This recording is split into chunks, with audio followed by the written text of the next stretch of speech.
It happened again.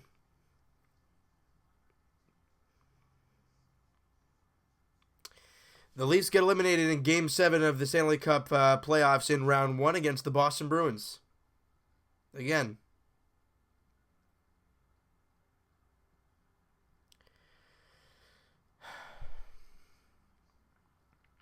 I don't know what to say, guys. I really don't. Look, the one thing I do have to say is the Boston Bruins were the better team tonight, guys. They came ready to play. And you just knew after the way Game 6 went, and the Leafs had their opportunity to close it out at home. You didn't. You knew the Bruins were going to come out in Game 7, guns a-blazing in the first period. But the problem I have is this. It wasn't the power play. I guess the Leafs penalty kill and the Bruins power play that killed us in the game. If I'm not mistaken, the Bruins did not have a power play today. The Leafs still can't score on their power play. They were 0 for 2. But the problem was, and when we talked about it, if you guys have been watching all these videos, and I'm sorry if I'm a little kind of mellow right now, as you guys can probably tell, we're all upset right now. And look, Bruins fans, you have every right to be happy. As much as I'm a Leaf fan, I'm a hockey fan.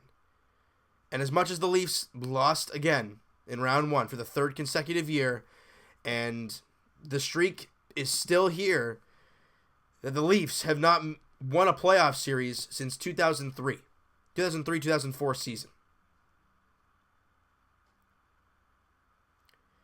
You go there in the first period. You know, the Leafs actually don't play bad in the first period. But I don't know who it was. Tries to clear it out of the zone, up the middle of the ice. Bruins keep it in. They start cycling. They get a good play. Nordstrom, from a horrendous angle, somehow beats Frederik Andersen between the glove and the pad. You look at all the replays, you still don't see how it went in. You look at the net cam, you just see it pop out. You don't see a hole, really. And it finds a way through. And it's 1-0, you're down. And that was actually just under 5 minutes or just over 5 minutes to go in the first period. Latter half of the first period, Jake Gardiner goes behind his net with the puck. Tries to bounce it off the boards to, I guess, another defenseman who's supposed to be there. Yeah, there was no one there. And Marcus Johansson kind of just goes around and that picks the puck up, goes to the front of the net, and beats Frederik Andersen. We talked about it in the playoff preview. In the playoff preview against these Bruins. But we hadn't talked about it through the first 6 games. Why? Because it hadn't been a factor. Turnovers. Look, the Leafs have known to be a team that turned the puck over a lot. Breakouts have been an issue for this team. A lot. But it hadn't been a factor in the first 6 games. At least not a deciding factor. But today, the first 2 goals in the first period were results of turnovers by the Leafs. We've talked about it. Good teams, great teams, will make you pay when you turn the puck over. And they did.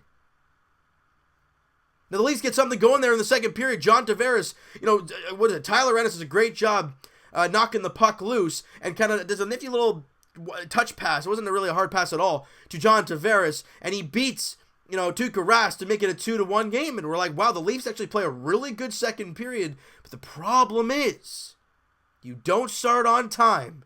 You're down 2-0 early, and you're trying to crawl back into the game. Third period rolls around. The Leafs need a goal to tie it. I mean, do the math. That's what needs to happen. Sean Kuraly comes down on a one-on-one with the defenseman and just shoots it and beats Frederik Andersen. Look, the story of the game was turnovers, and Tuukka Rask was the much better goaltender tonight. You can look at stats, you can look at numbers and say, well, 3 on 30 for Freddie, that's not terrible. No, it's not. But I'd say 2 of the 3 goals, I blame him. Now, again, 1 on 33 for the Leafs. Look, Tuukka Rask was fantastic. He played the best game of the series, and he picked the right time to do so.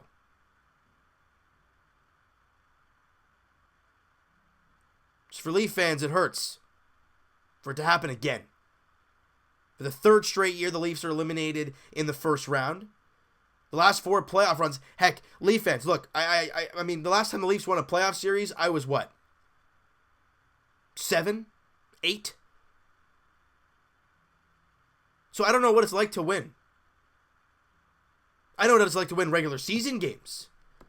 But come playoff time, all I've seen is 4 first round series losses. And I think I can speak for a lot of you guys when I say that.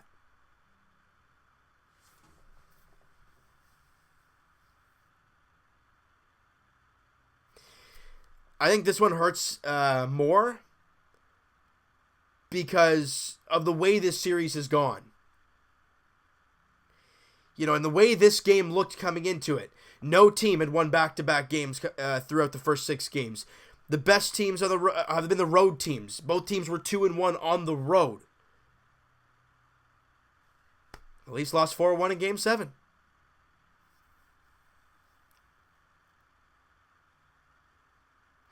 Leaf fans, I'm going to say this right now, and it could be just out of anger, but expect change. It would not surprise me if Andreas Johnsson is not a Leaf next year. It would not surprise me if Kasperi Kapanen is not a Leaf next year. It would not surprise me if, well, it will surprise me if Jake Gardiner is back, especially after another horrendous performance in a Game 7. It would not surprise me if Nazem Kadri gets moved. Like, I understand what this guy means in the regular season. I understand you want 3 great centers. But come playoff time the last 2 years, Kadri hasn't even played because he's been suspended twice. Yeah, he's played maybe a couple of games, but they're bonehead plays.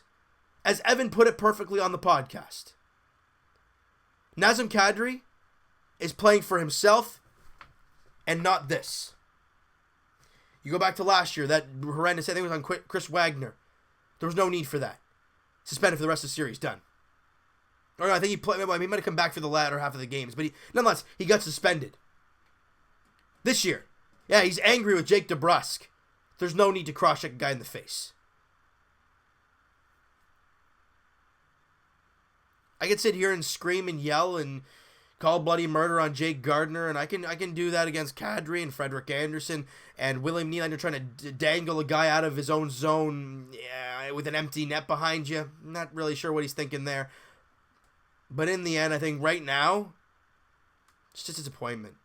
It's heartbreak. Again. Now, I could sit here and say, well, the future's bright, I get that. And look, Leaf fans are probably tired of hearing it. And I am too. Austin Matthews, I mean, yeah, he's only 21 years old. Nylander, 23 years old, 22 years old. Marner's only 22. You just signed John Tavares. You still have 7 more years of him, right? But we want to start going now. Like, I understand the whole playoff format sucks, but you got to go through the good teams to get to the Stanley Cup final. And the Leafs still cannot fight off the Boston Bruins. You had 2 opportunities to do it. You lost it in Game 6, and I think I can speak for every single Leaf fan when I say this. And this is probably the last thing I'm going to do before I wrap this thing up, because I need to talk some positive stuff, so I'll do the Raptors last to kind of get us some positive feedback to end the night. Once the Leafs lost Game 6 at home, in my mind, I'm thinking to myself, well, technically they're not out of it yet, but I am absolutely scared out of my mind for Game 7. We all came into the game hopeful, but scared for our life, Leaf fans. And this is why we were scared. Because the Boston Bruins, once again, beat the Leafs in a Game 7. Tuukka Rask with a better goalie. The Boston Bruins, made the Leafs pay for their mistakes. The Leafs did not make the Bruins pay for their mistakes. You have 2 power plays. You don't bury on any of them. On the power play in the third period, guys, if I'm not mistaken, the puck left the offensive zone 3 times. Not once did a Boston Bruin player clear the puck out. You know what that means? That means the Leafs players either missed passes or just didn't miscommunication or whatnot, and the puck leaves the zone. Once I saw that on the power play, I'm like, this game's done. I thought a 3-1, well, if you score one, it's a one-goal game. Pull the goalie, hey, you never know. But when I saw that power play, I'm like, this is over. They've lost all hope. They're trying to grab at straws. The Bruins are just playing a tight defensive game. And that was it. All right? So you know what, guys? That's going to do it for this game and the season. Again, for the Toronto Maple Leafs as they lose in Game 7 against the Boston Bruins. Again. Hit the like button if you guys enjoyed this video and enjoyed this season. Because the playoffs sucked again. Smack that like button, all that great stuff, guys. Hit the subscribe button if you guys have not already. Look, I know I hate saying this, and I know I hate Boston teams, but I'm going to say it now. The Bruins deserved to win this. They were the better team in Game 6. They made the Leafs pay in Game 7. The Leafs made their bonehead mistakes, and the Bruins capitalized. It's the way it works. All right, so I want to hear your guys' thoughts on the season, the playoffs, where the future lies for the Toronto Maple Leafs. What do you think that? I think we can all say that Jake Gardiner is going to be a free agent at the end of the year, and we're all saying kind of good riddance there. And with that being said, guys need to take the next step. You know, like Travis Dermott's got to take the next step. You got to hit free agency, and I don't know what they're going to do. The Leafs are going to have to shed cap. And it's going to be really interesting to see how this offseason goes. I want to hear your guys' thoughts on the offseason, the season, the playoffs, your thoughts on all of this. And I know Bruin fans will be like, oh, Leafs suck, let's go Bruins. You know you're going to hear it, Leaf fans. Just tune it out. It's easier said than done, obviously, because of how emotional we are right now. But it's the way it is, guys. They beat us. We can't chirp back. Because what can we say? Well, at least maybe don't have an aging core. Come on. Really? Right? So, that's all I got to say, guys. Evan and I will talk to you guys podcast edition. It's going to be on Thursday. We'll be breaking down this series, the future of the Toronto Maple Leafs, and what we see happening the rest of the way. And that'll be on Thursday, guys. Links are in the description for the podcast channel and for the podcast itself on iTunes. Twitter is also down below. Follow up, send me a DM, guys. Do all that great stuff. And I'll talk to you guys Raptors edition a little bit later on here. We'll do the Jays first because they're losing, so we'll get the miserable ones out of the way first, and then talk positive as the Raptors are actually moving on to round 2 here. The Game 5 victory over the Orlando Magic. They just dominated the last 4 games and just cleaned the clock of the Orlando Magic, and we'll talk about that game in a little bit. And as for the Blue Jays, Kevin Pillar's return to Rogers Center and to Toronto, and the Jays are down 7-2 right now, but they have the bases loaded and nobody out in the bottom of the 8th. Really interesting to see what's going to happen here at the end of this ball game for the Blue Jays. But and as for the Toronto Maple Leafs, I'll talk to you guys sometime. I'll give Leaf fans, I'll give you guys a rest, a break, some time to think about everything, to dwell on everything, kind of maybe even forget about the Leafs for a little while. Maybe in the next week or two, I'll kind of do a season review and just kind of talk about the year that was and what needs to happen moving forward, all right?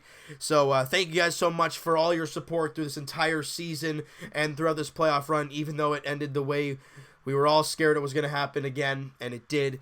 But I thank you guys so much for your support through all the regular season games, through all the playoff games. You guys mean the world to me. You guys make these videos happen. The support I get from you is the motivation for me to continue to do these. So guys, like I said, thank you so much for all your support, and I'll talk to you guys, I guess, like in a week or two, Leafs edition. I don't know. We'll figure it out. I'll let you guys know in the Raptors and Jays videos when that Leafs video will be out. All right. So thank you guys so much for the entire season. And I'll talk to you guys in the off season.